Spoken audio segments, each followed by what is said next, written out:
Ok? Todo mundo encontrou? Atos, capítulo 4, versículo 32. O texto que vai servir de base para nós aqui nessa noite, ele se encontra entre o capítulo 4, a partir do verso 32, e ele vai se estender até o capítulo 5, versículo 11. E se eu fosse desafiado a resumir essa porção bíblica em poucas palavras, eu penso que talvez pudesse usar o seguinte enunciado: a severidade de Deus na defesa da verdade. Por quê? Porque a fé que temos, ela está intimamente ligada à necessidade do compromisso com a verdade. Por uma razão simples: o nosso Deus é um Deus que tem olhos para enxergar o que acontece no mais profundo das nossas almas. Nós não podemos esconder nada de Deus. Não há como nós vivermos a partir de um discurso que não represente uma prática e com isso, de alguma maneira, trazer algum tipo de encantamento a Deus, porque Deus conhece o nosso íntimo, Ele nos conhece perfeitamente bem. Então, quando nós agimos de maneira deliberada ou até, quem sabe, de forma inconsciente, aquém daquilo que nós poderíamos fazer, no sentido de ter um compromisso com a verdade, nós podemos passar despercebidos com todo mundo, ou diante de todo mundo, mas não podemos fazer isso com Deus, porque Ele conhece profundamente aquilo que somos, até muito mais do que nós conhecemos sobre nós mesmos. Então, esse compromisso com a verdade, ele não é tanto a partir do discurso, né? Porque, até parafraseando aqui o pensamento de uma escritora brasileira, ser verdadeiro não é apenas dizer a verdade. Ser verdadeiro é mais do que tudo viver na verdade. Existe uma diferença muito grande entre ser verdadeiro a partir de dizer a verdade e ser verdadeiro a partir de viver na verdade. Nós estamos num contexto, vivemos num contexto hoje em que há uma verdade politicamente correta que deve ser dita sempre em qualquer situação. Não é? E essa verdade politicamente correta que deve ser dita em qualquer situação é que não há verdade absoluta e que cada pessoa tem a sua verdade. Não é? Então, não se pode questionar aquilo que alguém diz como verdade em uma discussão, porque afinal de contas, cada um tem a sua verdade e a verdade de cada um deve ser respeitada. Isso estabelece um princípio extremamente perigoso na sociedade, né? Que é o princípio de que toda verdade tem que ser considerada como válida, né? E aí, se nós formos levar por esse lado, se nós formos entender a coisa dessa forma, até as práticas mais reprováveis, até bem pouco tempo, né, pelas convenções sociais, daqui a pouco podem ser consideradas normais, e aí já não poderão mais ser questionadas. Então, se não existe uma verdade absoluta, não existe verdade nenhuma.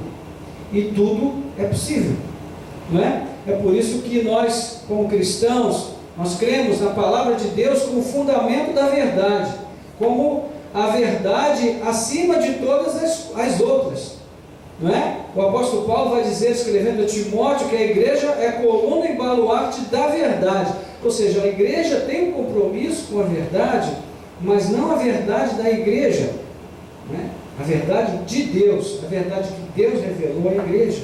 Então a igreja primitiva nasceu desse princípio a partir do exemplo da vida do próprio Filho de Deus, ele que foi o único ser humano que pôde afirmar acerca de si mesmo: eu sou a verdade. João capítulo 14, versículo 6. Então ele disse isso significando que na sua pessoa se encontrava não apenas a verdade revelada daquilo que se podia conhecer de Deus o Pai, mas também a própria personificação da verdade. É por isso que capítulo 1 de João, versículo 18, o Senhor Jesus vai dizer, aliás, o próprio João vai dizer que ninguém jamais viu a Deus, mas o Filho do homem que estava no ventre do Pai revelou o Pai. Então tudo que se pode conhecer de Deus se pode conhecer por meio de Cristo, né? Portanto, irmãos, a igreja, ela estava surgindo naquele momento dessa consciência de que não havia verdade fora de Cristo, e além disso, que todo aquele ou aquela que ama e pratica a verdade se aproxima de Cristo. Ou nas palavras de Cristo, ali em João 3,21, aquele que ama a verdade, aquele que pratica a verdade, se aproxima da luz, porque quem vive na verdade não tem medo da luz, não é? E sempre que a gente trata esse tema e trabalha essas questões, eu procuro citar as experiências da infância, porque até as crianças em sua idade mais prematura, elas sabem dissimular quando lhes falta a verdade, não é? Qualquer pai sabe quando o filho está mentindo, mas a criança não sabe o que o pai sabe.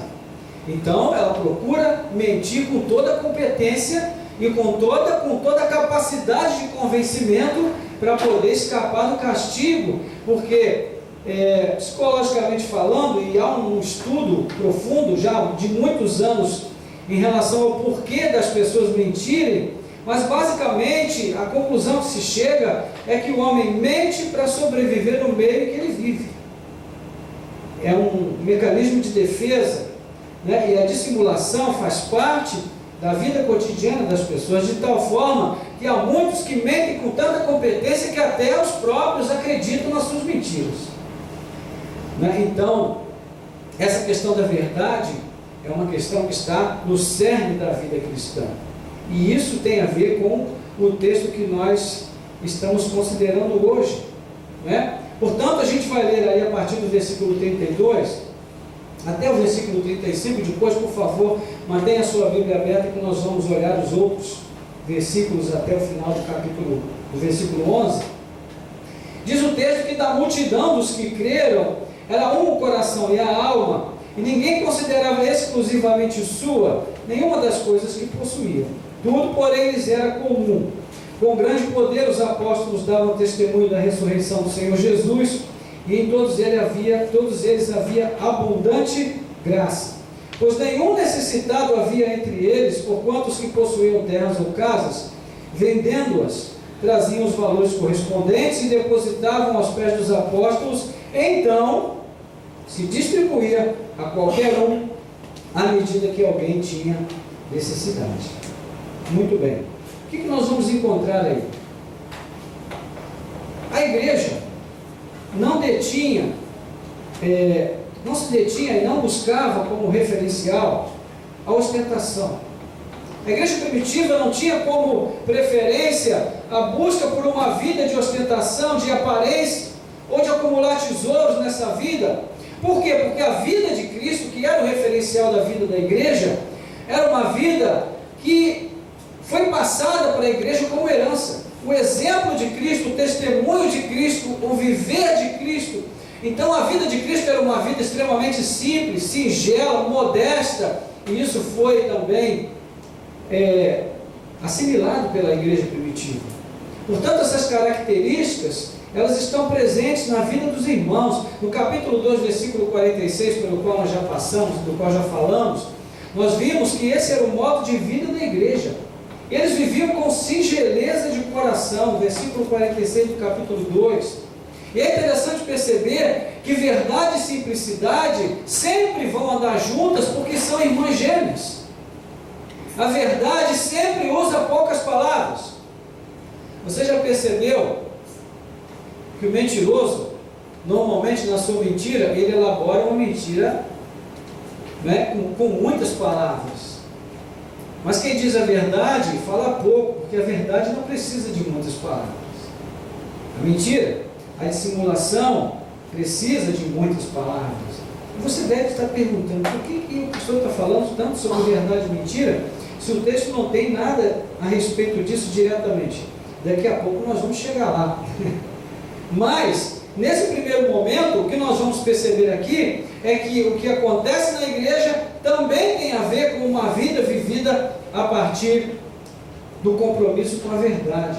Porque é uma vida que se mostra em atitudes simples, e a vida simples sempre se encontra bem mais perto da verdade. E veja que isso define bem o texto que nós lemos aqui do versículo 32 a 35, Por quê? Porque nós vamos destacar aqui o importante fundamento daquela igreja e que manteve a igreja forte e avivada durante muito tempo, que era a profunda consciência comunitária que havia na igreja. E o que é que isso significa? Em primeiro lugar, aquela igreja, aquela comunidade, era uma comunidade que nós chamamos de pneumática. Por que pneumática? Porque pneuma no grego é espírito. E aquela igreja era uma igreja cheia do Espírito Santo. Nós vamos perceber isso desde o princípio da narrativa do capítulo 1, né? Passando pelo capítulo 2, quando o Espírito é derramado sobre a igreja, e a partir daquele momento, a igreja passa a viver nessa dinâmica do Espírito Santo. E aqueles irmãos e irmãs, dentro dessa orientação do Espírito, eles se esforçavam por preservar a unidade. Observe que nós lemos aqui no verso 32, da multidão dos que creram, era o coração e a alma. A multidão creu, mas havia unidade na multidão. Havia unidade na vida daqueles irmãos. Agora, não se trata de uma uniformidade imposta pela organização. Como nós falamos hoje pela manhã, irmãos, unidade não significa uniformidade.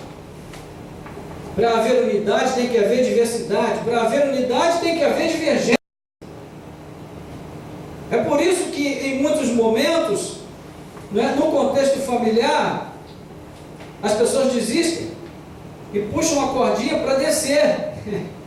Porque elas têm a ilusão de que um dia tudo será uniforme.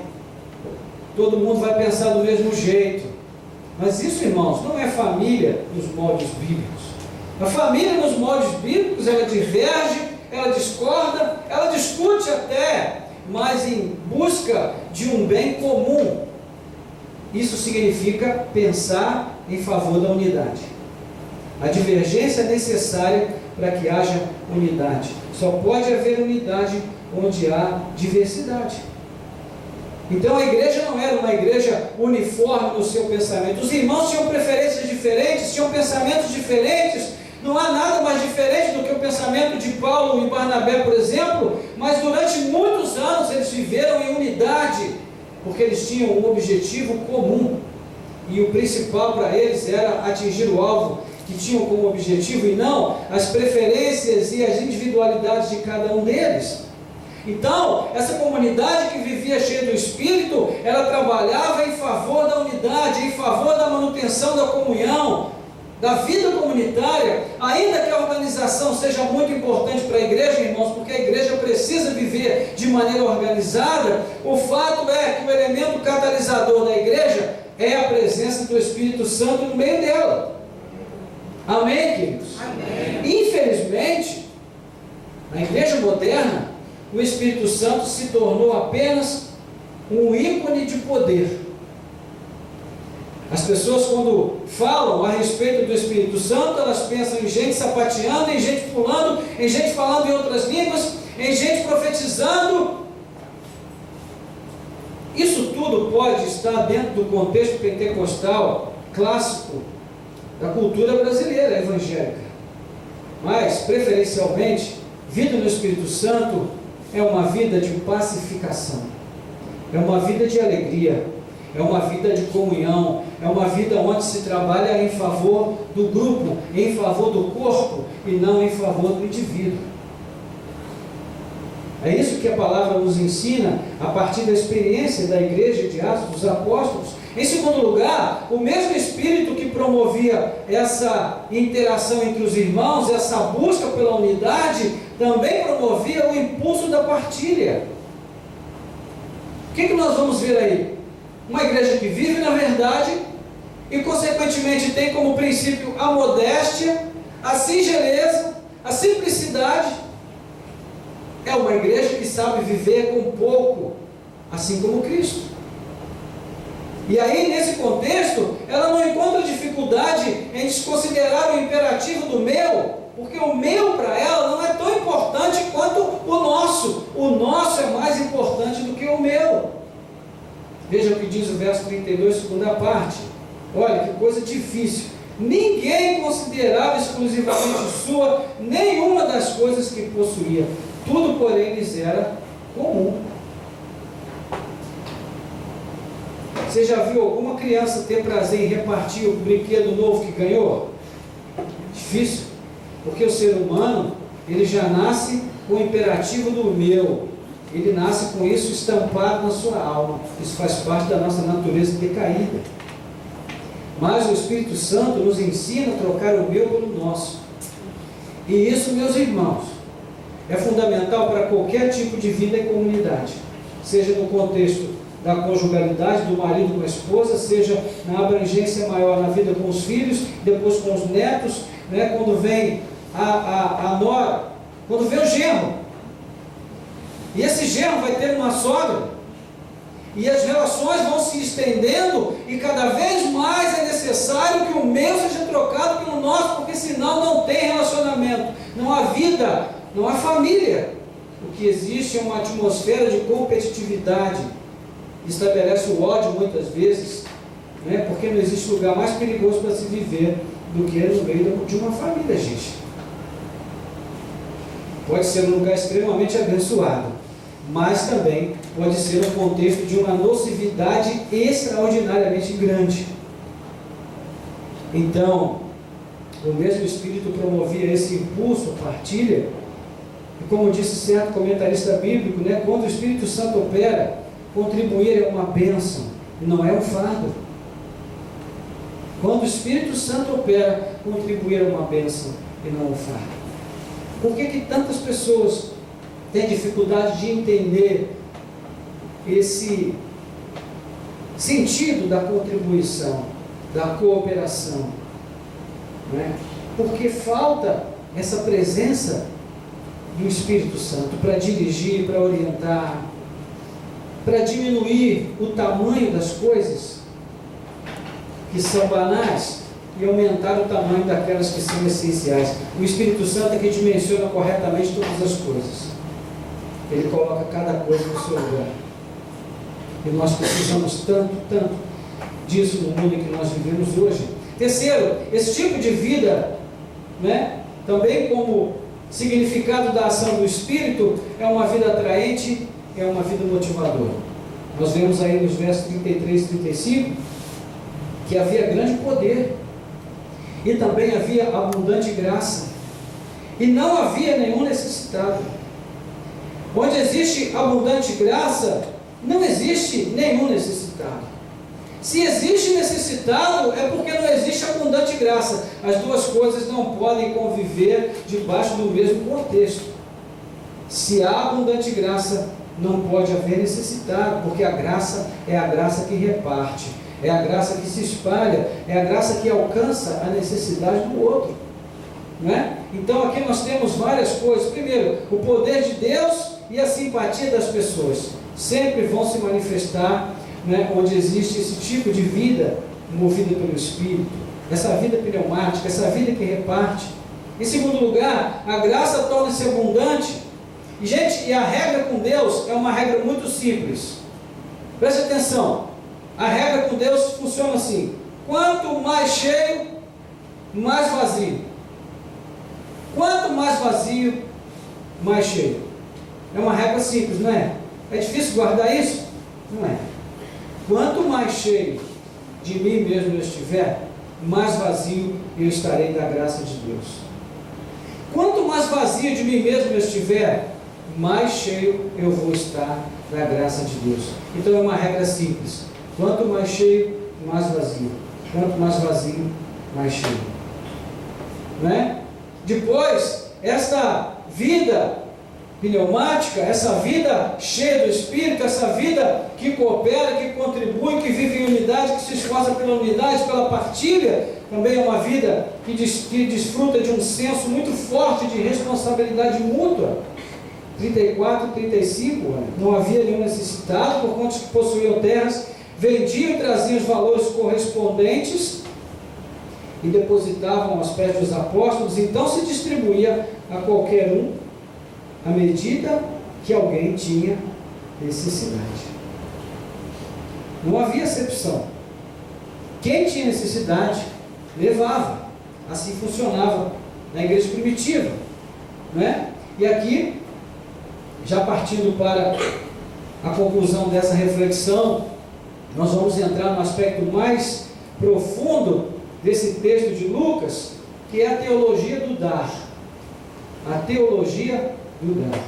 O que encontramos aqui, irmãos, é uma das características mais marcantes em Lucas, né? Porque o Evangelho de Lucas, nele nós vamos encontrar muitas instruções claras de Jesus sobre vender, dar esmolas, juntar tesouros no céu.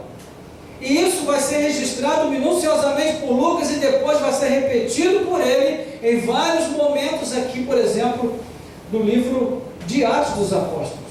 Ele fala sobre isso no capítulo 2, versículos 42 a 46. Ele fala sobre isso também aqui no capítulo 4, 32 a 35.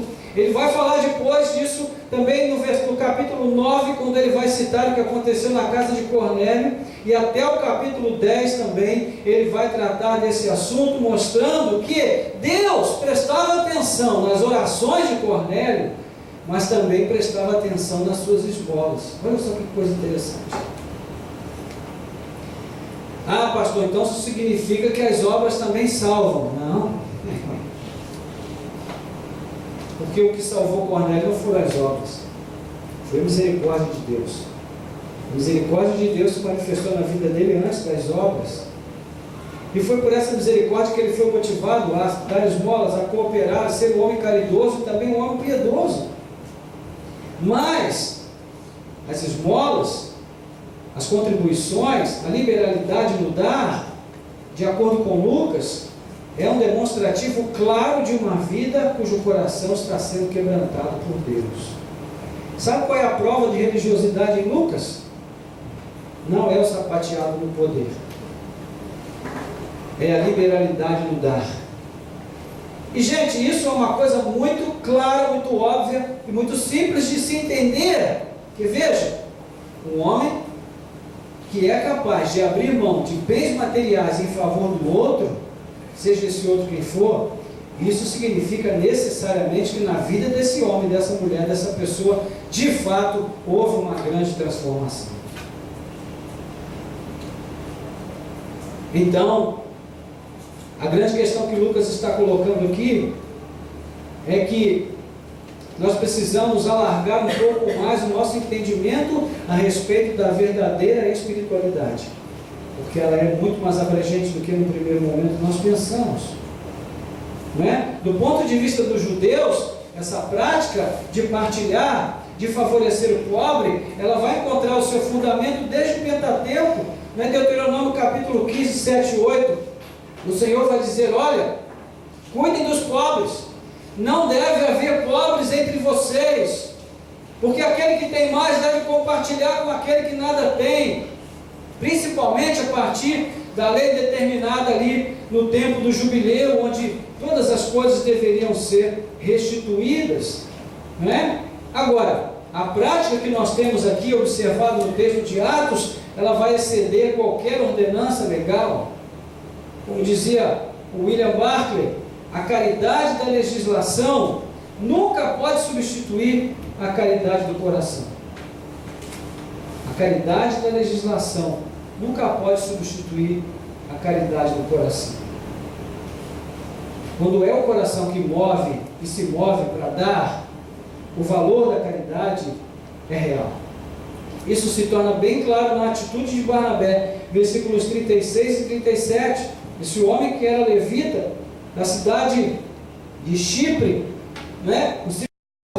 E ele, sendo proprietário de um campo, ele vende esse campo e traz também o valor e o deposita aos pés dos apóstolos. Barnabé tem um capítulo à parte no texto bíblico. Seu nome pode ser traduzido como filho da consolação. De fato, ele é filho da consolação. Se Barnabé não existisse, não existiria Paulo, porque Paulo foi trazido para a igreja basicamente por causa da intercessão de Barnabé. E a partir daí os dois começaram a trabalhar juntos e Paulo se tornou o grande apóstolo que nós o conhecemos nos dias de hoje. Mas, gente, sempre atrás de alguém que faz alguma coisa grande, existe algum anônimo que trabalhou para que esse alguém pudesse chegar onde chegou. Barnabé é o anônimo de Paulo.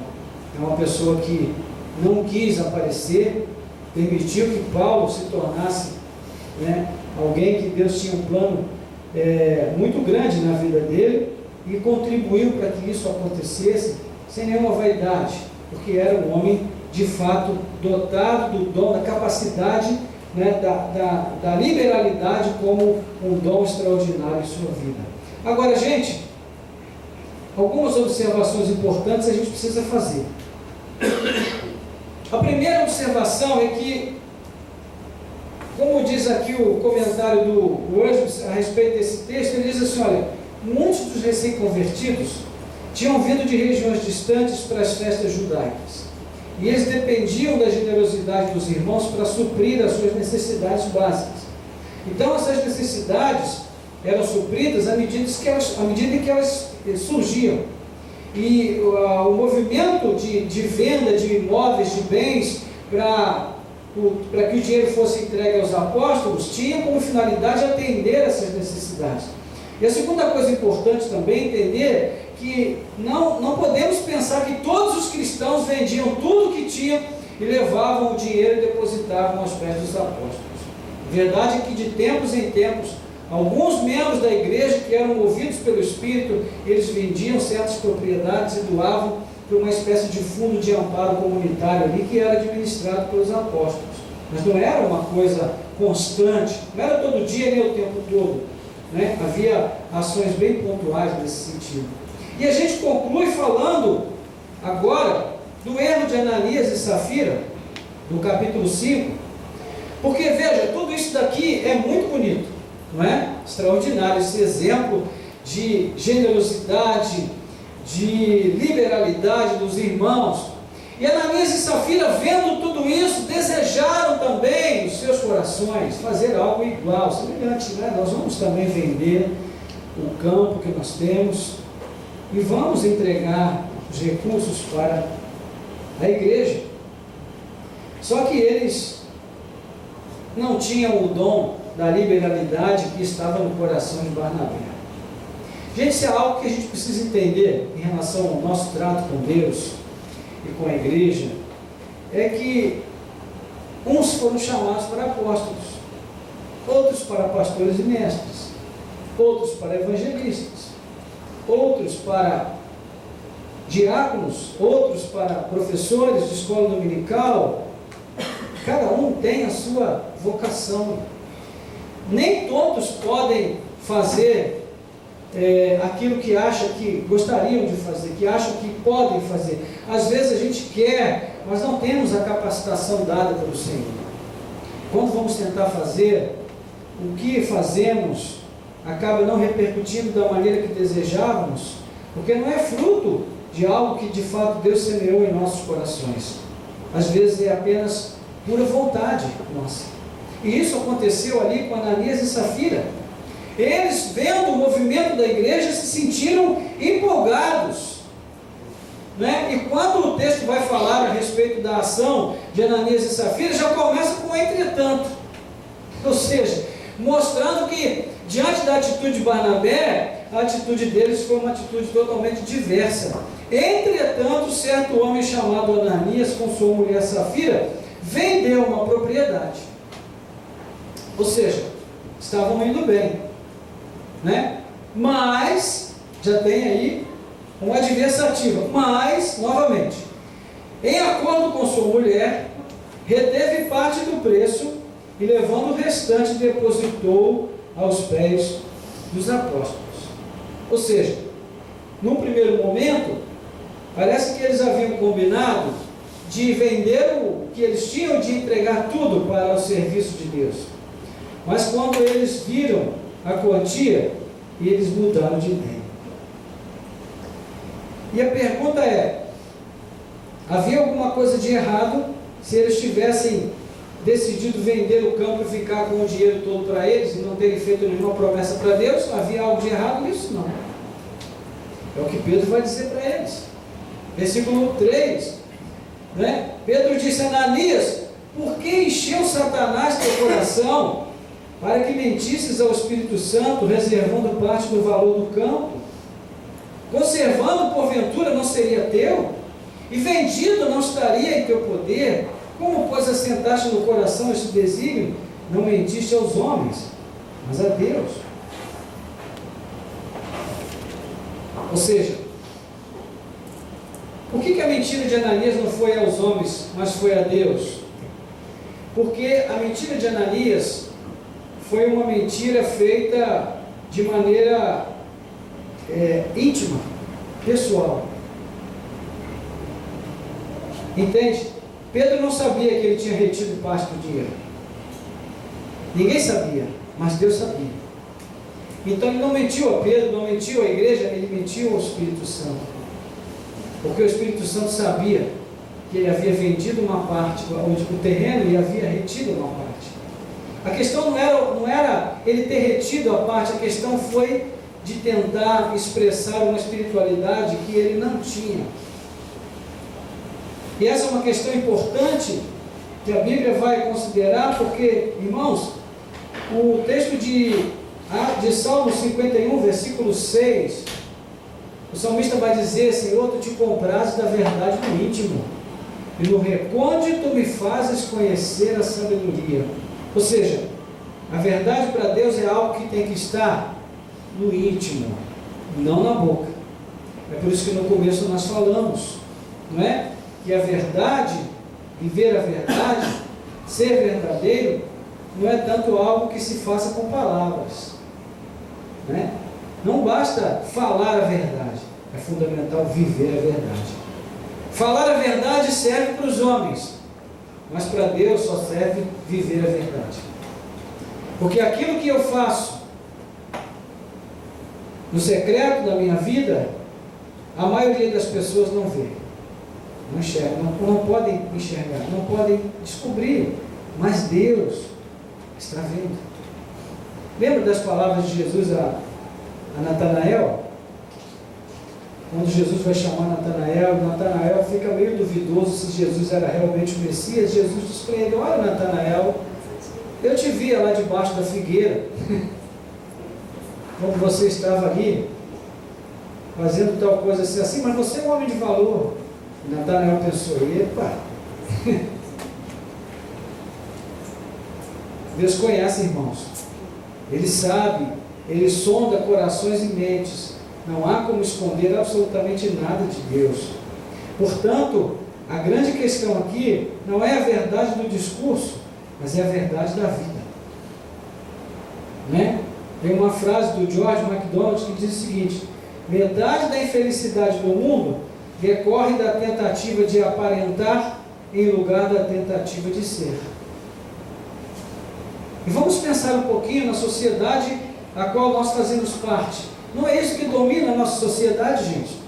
Não é isso que domina as redes sociais. Não é isso que domina o Facebook. Não é isso que domina os vários meios de expressão de um tipo de ser que nós queremos ser, mas não somos. Isso pode impressionar meio mundo, mas Deus sabe o que nós somos no íntimo, e Ele conhece os nossos corações. Nesse exato momento, Ele sabe aquilo que nós estamos pensando, Ele sabe como nós estamos analisando esta palavra que está sendo pregada, Ele sabe que tipo de opinião nós estamos tendo em relação a essa palavra, Ele sabe se nós estamos resistindo ou se nós estamos permitindo que ela nos convença da verdade ou não. Ele conhece tudo, gente. Ele conhece até se as motivações do pregador são legítimas ou ilegítimas. Não há como esconder nada de Deus. Então, Ananias e Safira, eles não enganaram ninguém, eles se enganaram, né? Porque isso é o que a Bíblia chama de hipocrisia, e a hipocrisia é o quê? A dissimulação deliberada. É a tentativa de fazer com que as pessoas acreditem que nós somos mais espirituais do que na realidade somos. E foi isso que enganou Ananias e Safira. E veja o versículo 5: ouvindo estas palavras, Ananias caiu e expirou, sobrevindo grande temor a todos os ouvintes. Levantando-se, os moços cobriram-lhe o corpo e levaram-o, sepultaram. Quase 3 horas depois entrou a mulher de Ananias, não sabendo o que ocorrera. Então Pedro, dirigindo-se a ela, perguntou-lhe: diz-me, Vendeste, portanto, aquela terra. Olha que oportunidade que ela teve de confessar. Mas o que ela fez? Manteve, porque teve medo da verdade. Gente, é muito difícil encarar a verdade. A verdade é um desafio muito grande para nós. E nós mentimos porque tememos a verdade. Não pela verdade, mas pelo possível castigo que a verdade pode trazer. Né? Mas como falamos no princípio, a verdade é simples, não é complexa. A mentira é complexa, a verdade é simples. Não é? Então, veja que ela mantém a complexidade e então ela responde: sim, vendemos portanto. E Pedro então tornou a ela: porque entrastes em acordo para tentar o Espírito do Senhor? Eis aí a porta os pés dos que sepultaram teu marido, e eles também te levarão.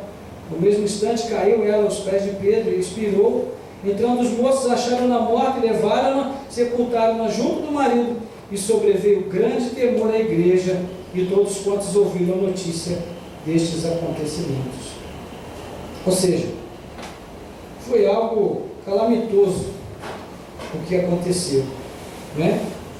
Existe um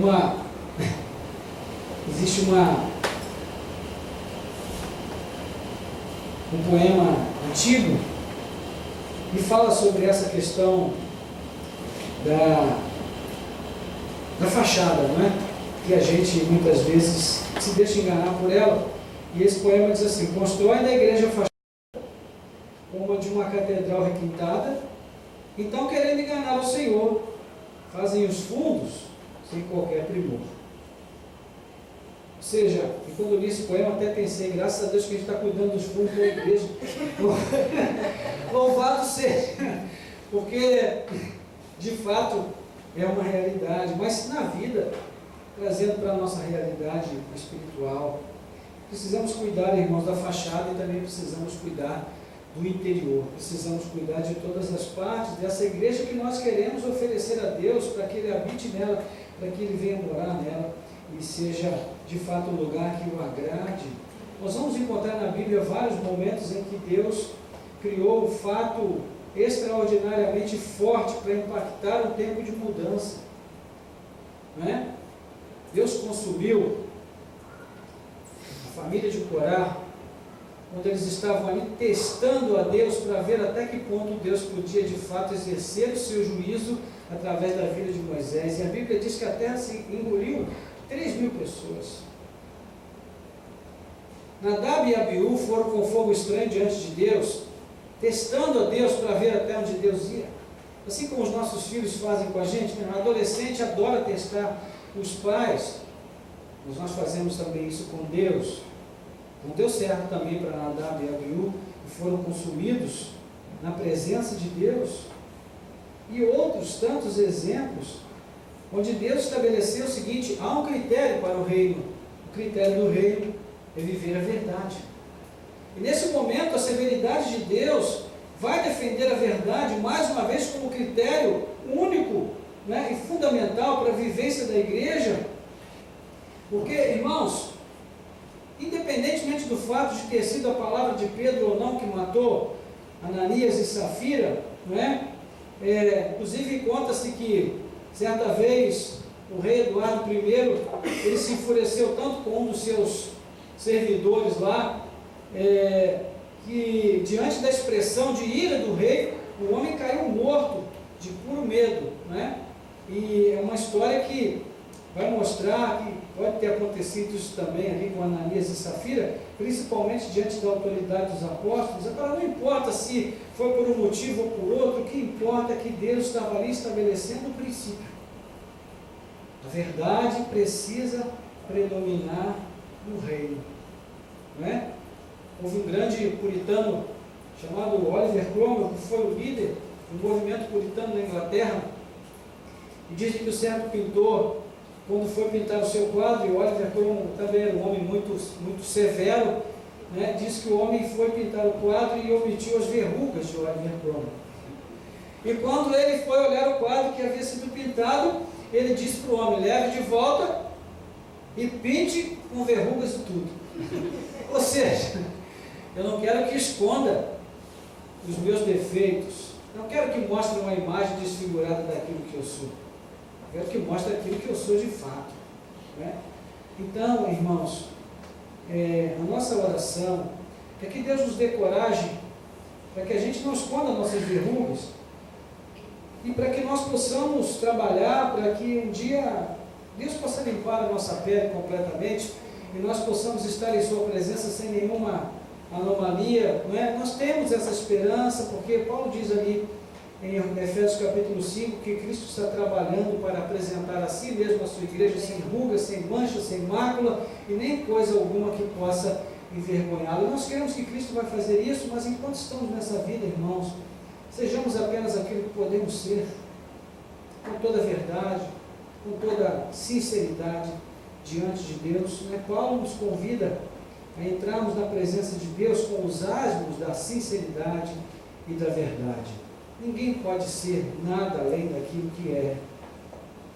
Nós não precisamos vender uma imagem para Deus, porque Deus, Ele já fez em nós uma imagem e Ele está trabalhando para restaurar essa imagem.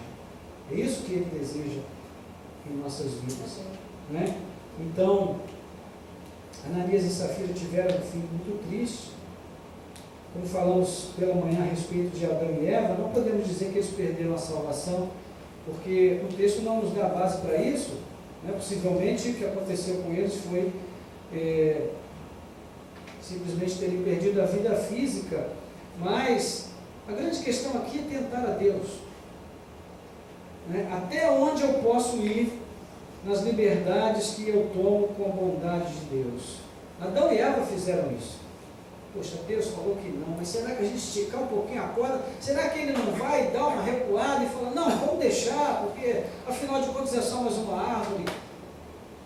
Mas Deus tem seus critérios, irmãos. E não convém brincar com Deus. Não é?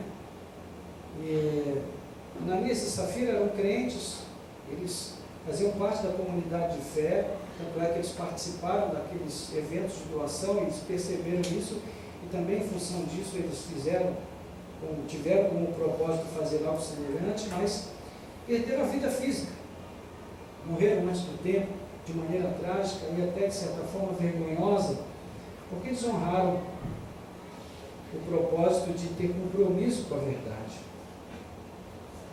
Não é? Então esse é o desafio que fica para cada um de nós.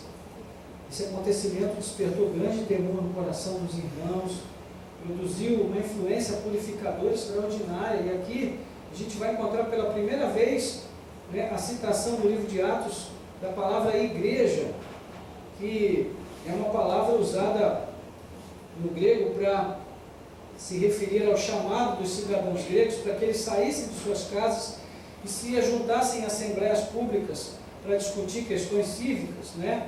Então essa palavra foi usada pela primeira vez como referência à igreja do passado, né, com os termos correspondentes lá do Velho Testamento grego, em relação a Israel, que era o povo chamado por Deus para viver uma vida separada para o Senhor, e aí o seu uso no Novo Testamento vai ser, a partir desse momento, incrementado aqui, né, porque agora a igreja é o novo povo de Deus, e essa palavra nunca se refere a um edifício, ela sempre vai se referir a um grupo de pessoas que se reúnem em nome de Cristo. Então isso é a igreja, comunidade que vive a partir dos dons do Espírito, comunidade que trabalha em favor da unidade, comunidade que valoriza o dom de partilhar, comunidade que tem amor e contribuir para o bem do outro, né? Comunidade que trabalha sempre em função de estabelecer, né, o seu compromisso com Deus acima de tudo, sabendo que Deus prova e conhece os corações. Por isso que a Bíblia, em vários momentos, irmãos, estabelece essa necessidade de nós provarmos a nós mesmos. Eu não tenho que provar você não tem que me provar. Você deve se provar e eu devo me provar. E cada um de nós deve a cada dia se provar, para saber se de fato nós temos vivido uma vida de verdade, no íntimo, né, de comprometimento com essa verdade que o Evangelho estabelece para nós vivermos nela, e a partir disso temos paz no coração. né? Eu creio que Deus, Ele certamente trabalha até mesmo nesses momentos de fragilidade da nossa parte para aperfeiçoar o nosso caráter, mas não convém a gente medir forças com Deus, né? Então, o cristianismo autêntico tem que levar em conta a verdade no íntimo. Isso faz parte da fé que nós temos professado. Que Deus é um Deus severo na defesa da verdade. E nós também possamos incorporar essa severidade de Deus no nosso dia a dia, na nossa vida, na nossa devocionalidade, no nosso testemunho cotidiano. Amém, irmãos? Amém. Louvado seja Deus. Fique de pé no seu lugar.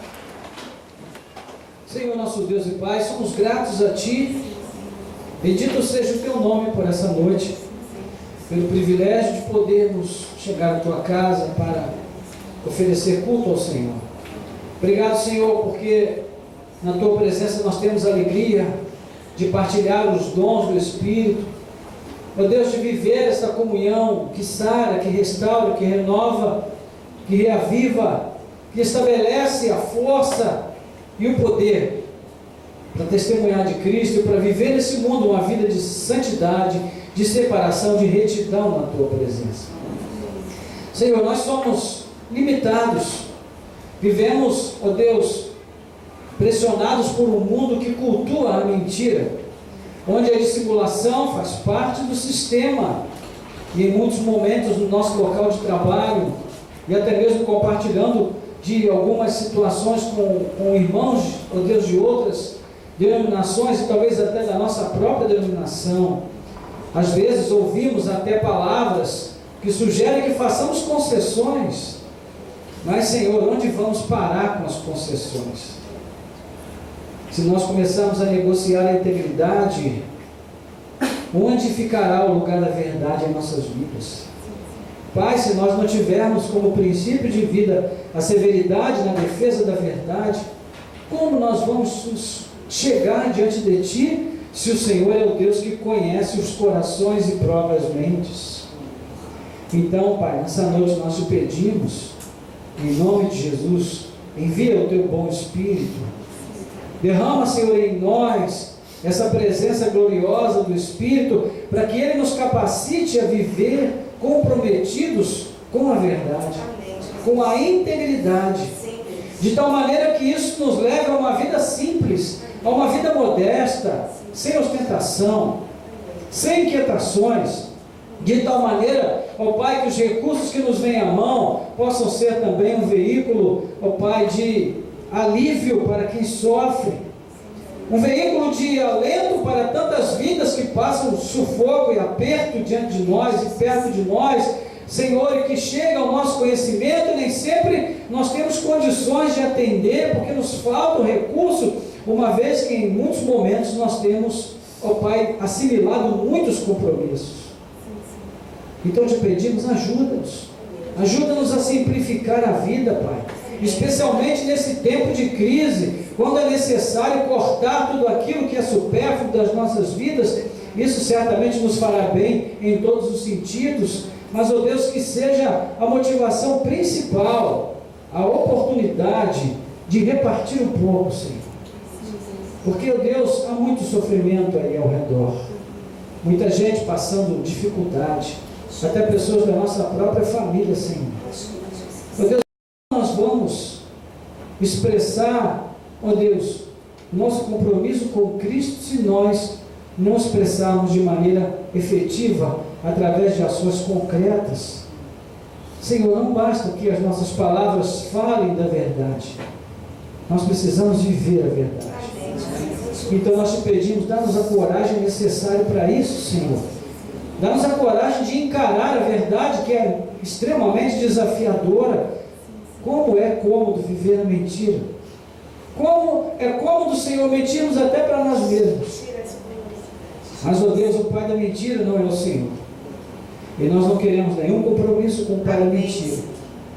Por isso nós te pedimos em nome de Jesus, que o Senhor nos dê força, que o Senhor nos dê determinação, disciplina, para que nós possamos viver aliançados e comprometidos com o Pai da verdade, com a fonte da verdade, com aquele que é a própria verdade, Jesus Cristo nosso Senhor.